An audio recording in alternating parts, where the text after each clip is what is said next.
Eu primeiro quero agradecer o convite do Senge Vizenge de participar desse encontro. E toda vez venho à Bahia com muita satisfação, porque, afinal, foi aqui que comecei a minha vida profissional e tenho 2 filhos baianos, né? De modo que o restante da minha família diz, bom, você já melhorou a qualidade da família porque tem os 2 filhos baianos, só eu que tenho. Né? Muito bem. Primeiro, quero pedir desculpas, porque não tenho a capacidade, não sou professor, não tenho a capacidade de transmitir, muitas vezes, o que eu mesmo estou pensando. Sou confuso na minha comunicação, e isso certamente dificulta. E falar depois do Walter Pomar realmente é uma covardia que fizeram comigo. Mas tudo bem. É o seguinte, pensei certamente sobre o tema que eu ia tocar, e a presença das companhias estatais, vou falar na minha experiência do setor petrolífero, claro que eu conheço, né? A primeira empresa estatal de petróleo foi a British Petroleum, que foi fundada antes da Primeira Guerra Mundial, quando, a partir da segunda Revolução Industrial, que foi a descoberta de volumes gigantescos de petróleo nos Estados Unidos, e que provocou o começo da construção da hegemonia norte-americana durante o século XX inteiro, e hoje se transformou na maior potência mundial. Muito bem.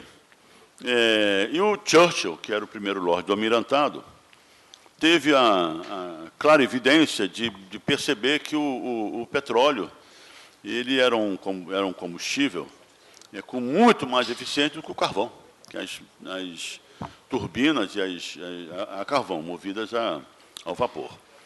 E o Churchill determinou que toda a marinha inglesa transformasse os seus motores, os seus meios de propulsão, de carvão para petróleo. Né? E nesse ínterim, ele viu que a produção de petróleo que já havia no Irã e parte do Iraque, o Iraque pertencia ao Irã naquela época, havia uma empresa que deu origem depois à empresa iraniana de petróleo, depois do Mossadegh, já na década de 50, em que participavam o governo britânico e o governo alemão, naquela época. Era o Deutsche Bank, que tinha, acho que, 30% dessa empresa.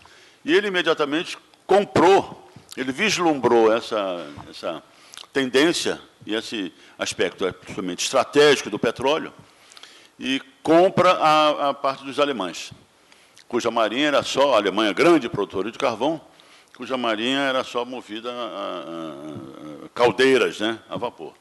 Isso, dizem os historiadores, que foi um fato importante para a Alemanha, para o bloqueio naval inglês a entrada de matérias-primas na Alemanha. Isso foi decisivo para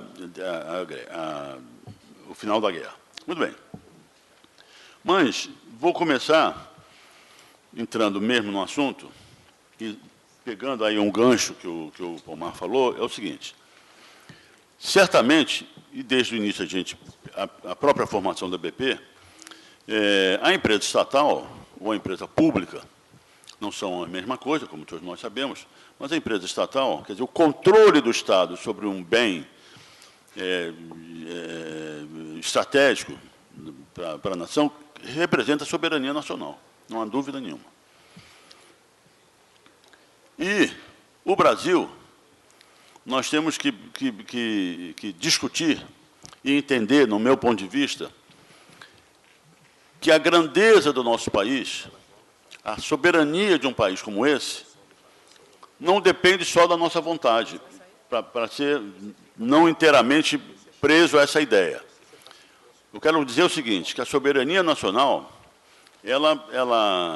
se nós conseguirmos a soberania brasileira, o plano e essa evolução conturbada que o século XXI já está nos proporcionando, sob o ponto de vista geopolítico, o Brasil certamente alcançará uma proeminência na construção dessa nova sociedade que é contrária aos interesses das ações hegemônicas mundiais. Então, soberania nacional do Brasil é diferente da soberania nacional, não quero menosprezar os países, mas de um país pequeno. O Brasil soberano, realmente, ele quebra essa estrutura, esse concerto de gestão geopolítica mundial de forma impactante e negativa para as potências mundiais, que hoje mandam no mundo.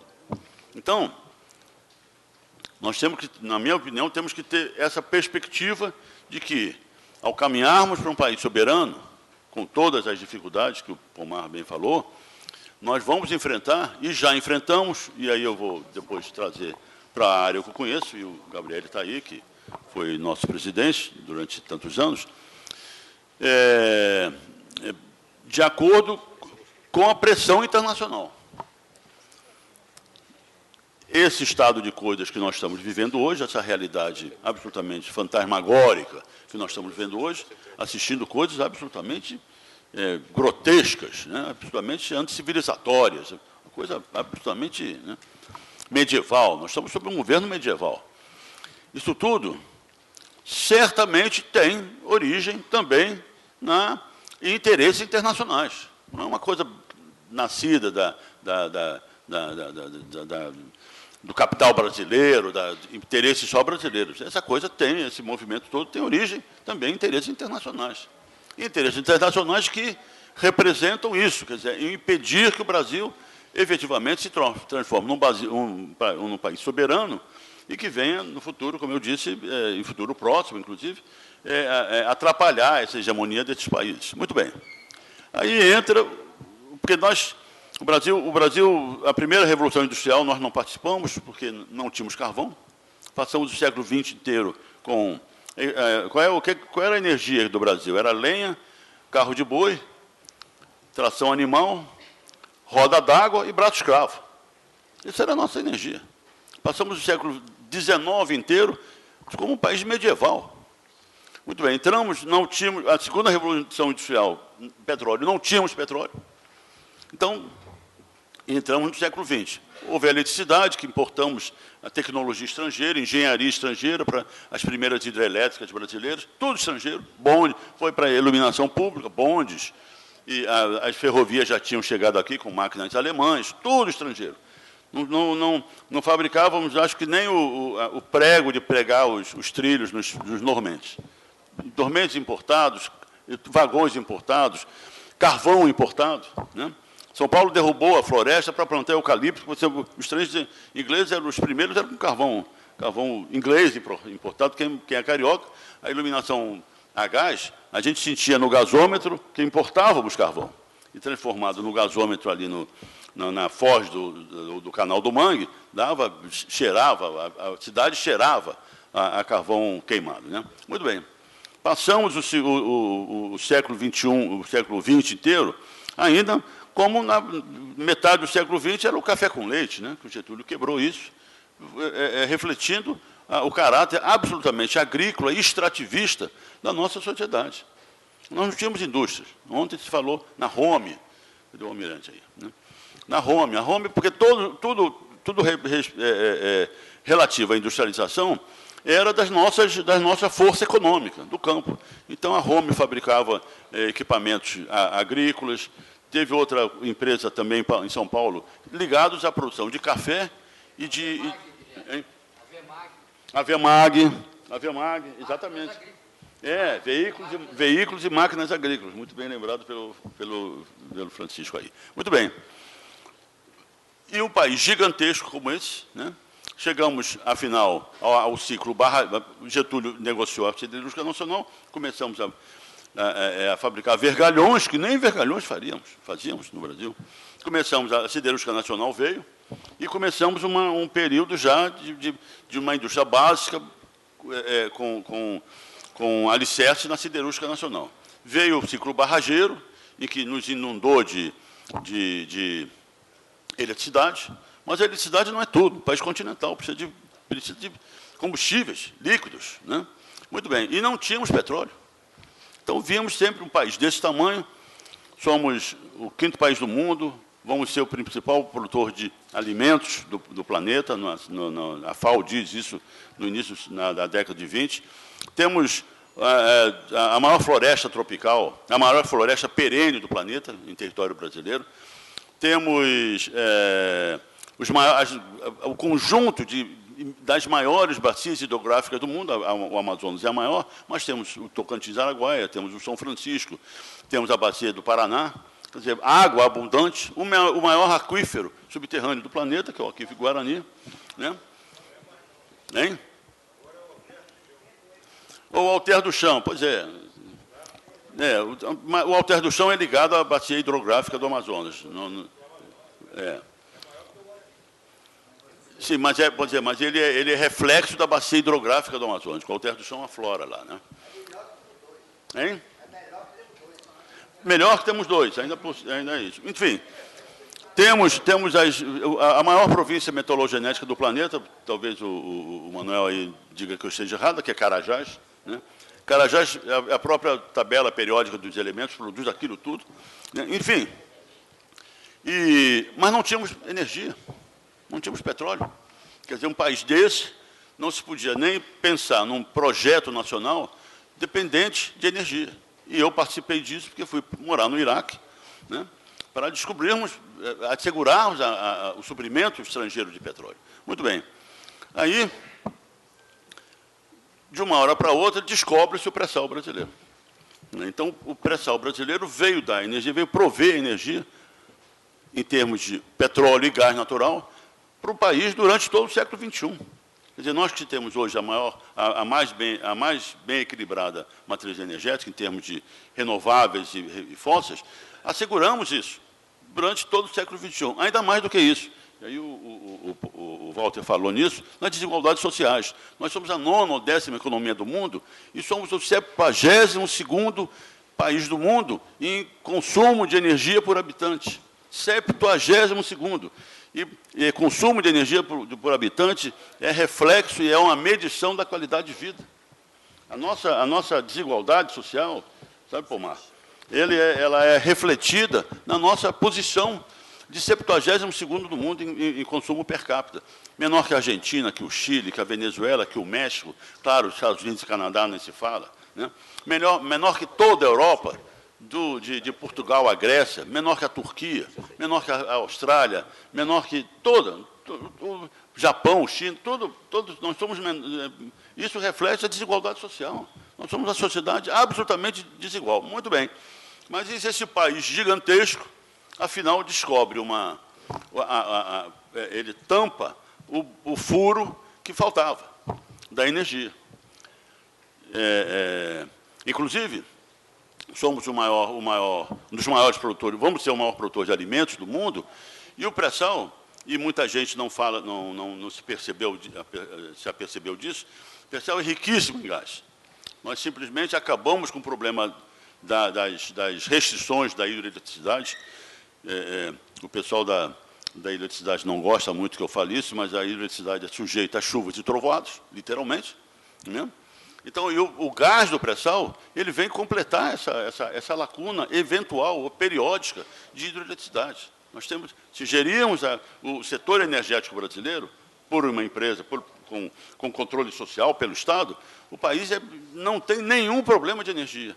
E tem o seguinte, se tivermos um projeto que vise o controle social, a melhoria das condições sociais do nosso povo, o Brasil não é para só consumir 2 milhões e pouco de petróleo, como nós estamos consumindo. Os Estados Unidos consomem 22 milhões. Está certo que não teremos chegar àquele absurdo, que desperdício que é a sociedade americana. Mas, de qualquer maneira, um país desse, para consumir 5 milhões de petróleo por dia, é isso que nós temos que partir. Muito bem. E o pré-sal, é rico em gás. E o gás, nós somos um dos maiores, somos hoje o 2º maior produtor de alimentos do mundo, os maiores importadores de fertilizantes. E o gás do pré-sal é rico em nitrogênio. Ele pode de alguma forma, minimizar muito a nossa dependência de fertilizantes importados. O pré-sal trouxe a escala, né, Gabriele? o pessoal trouxe a escala da demanda industrial brasileira. São 50 plataformas, são 70 sondas, são válvulas, turbinas, quer dizer, um espectro amplo de engenharia que, se nós aproveitarmos, né, será absolutamente fundamental para nós construirmos essa sociedade que a gente quer e nos dá a condição de fazer um projeto de país, que nós não temos um projeto de país. Né? O país mesmo nos últimos governos, os governos tinham uma ideia de país, mas não um projeto de país efetivamente colocado, registrado, para a gente tomar medidas de longo prazo, medidas estratégicas para o país. Muito bem. Aí eu me lembro do professor Vladimir Pirroy Longo, que nos deu aulas lá no CEMPES de estratégia, essa coisa toda, e o professor Longo dizia o seguinte: o pior que pode acontecer numa empresa ou num país é deixar que as suas oportunidades se transformem em ameaças.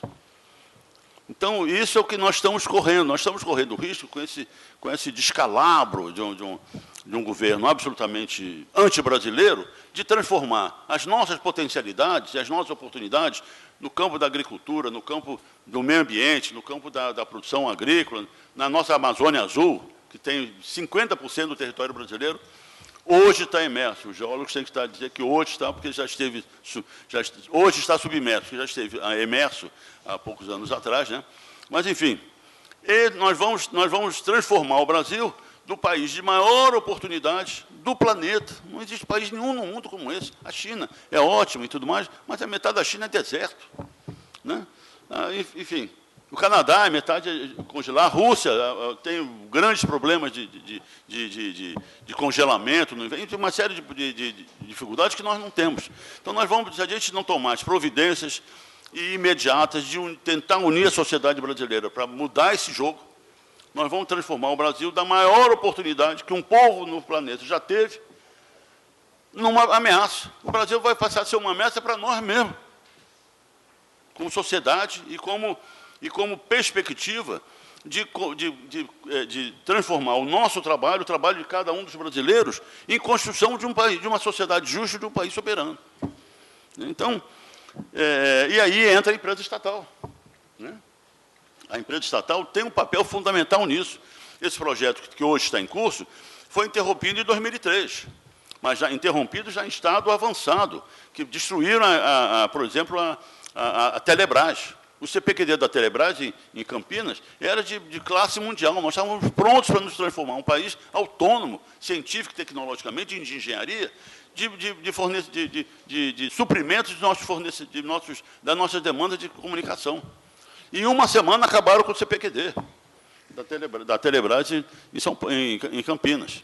Então, a vitória da oposição, né, em 2003, quebra esse processo e quebra esse projeto, feito com base no atendimento de interesses estrangeiros contra a soberania nacional. E aí é recomeçado agora, e o foco principal foi na Petrobras. Logo, inicialmente, foi na Petrobras. Quer dizer, destruir a empresa está sendo totalmente fragmentada, esquartejada, uma empresa que era integrada. O Gabriel está aí, que foi no primeiro planejamento estratégico, transformamos a empresa numa gestão integrada. No planejamento estratégico do ano passado, publicado agora, está lá, a empresa será desintegrada. Isso está no planejamento estratégico escrito da Petrobras, de novembro do ano passado. A Petrobras será desintegrada. E é isso que está acontecendo. Quer dizer, e foram em cima da Petrobras, que era o último terreno em que esses caras não tinham destruído a soberania nacional, praticamente. Então, é isso que a gente tem que lutar. E é importante que a gente vislumbre um novo governo, não só que reflita o controle social, a vontade do povo brasileiro, democraticamente, numa democracia cada vez mais participativa, que a gente precisa mesmo, né? Mas que anule os atos desse governo, porque o mal está feito. O mal está feito de acordo com a lei. Tem novas leis destruindo as relações trabalhistas, os direitos dos trabalhadores, entregando tudo legalmente. Esse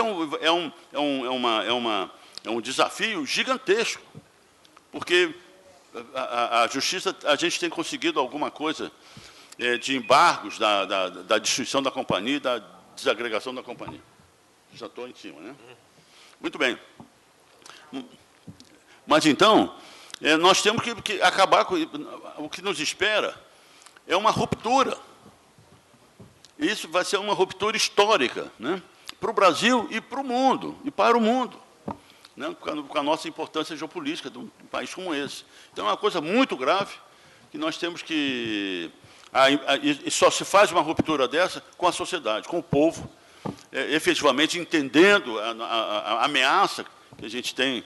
É mais do que ameaça, nós já estamos convivendo com a desagregação do Estado brasileiro, né? Então, a mensagem que eu quero dizer, que eu quero dar, eu tenho netos, né? Tenho netos de 24 a 7 anos de idade, e incluo meus filhos nisso, quer dizer, nós temos que lutar por eles. Porque senão o Brasil nós não seremos um Brasil soberano para os meus netos, nem para os meus filhos. Era isso. Muito obrigado e bom dia.